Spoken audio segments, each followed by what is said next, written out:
Binigay na ng kontra sa Salaysay pork barrel scam whistleblowers na sina Ben Hurluy at Merlin Nasunya sa reklamong perjury na isinampa ni Janet Lim Napoles. Si Luy naka-bulletproof vest at bantay sarado ng mga tauhan ng Witness Protection Program nang dumating sa prosecutor's office. Mula sa Maynila, may ulat on the spot si Ruth Cabal. Ruth? Rafi Pia, humarap nga kay Manila Assistant City Prosecutor Pilger Inovehas sa ang mga whistleblower na sina Ben Hurluy at Merlin Nasunya para ito sa reklamong perjury na sinampa ni Janet Lim Napoles.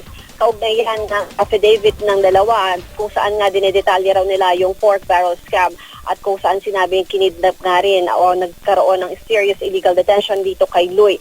Naka-bulletproof vest pa si Luy at abang Ruth? kanilang abogado na si Attorney Dominic Garen, sinadya nila na dumating ng maaga dito for security reasons. Pasado alas 9 ay nandito na raw sila sa Assistant City Prosecutor's Office kahit na alas 10 pa yung nakatakdang hearing. Wala pang 10 minuto si Luy sa loob ng opisina ni Inovehas at pinanumpaan lang daw ang kanyang counter affidavit. Bukod kina Ben Hurluy at Sunyas ay dumating din yung iba pang mga respondents sa kaso, sina Gertrude Luy na ina nitong si Ben Hur at kanyang kapatid na si Annabel.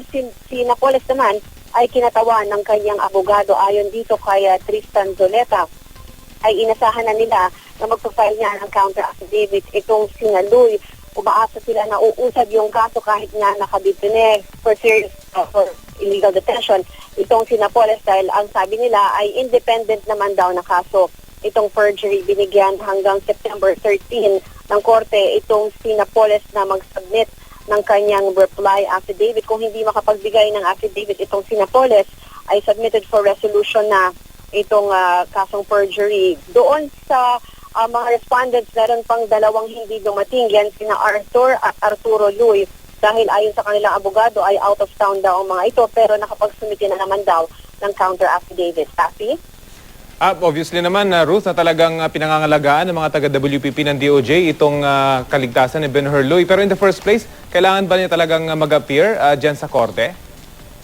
Walang sinasabi kasi nagkaroon ito ng previous hearing, I think it was last week, na hindi nga sila dumating. Kasi dapat ang gusto nga ng City Prosecutor's Office ay makita sila personal nga na mag-subscribe dito sa kanilang affidavit. Kaya nga pinagpalitan, walang nangyari doon sa huling hearing.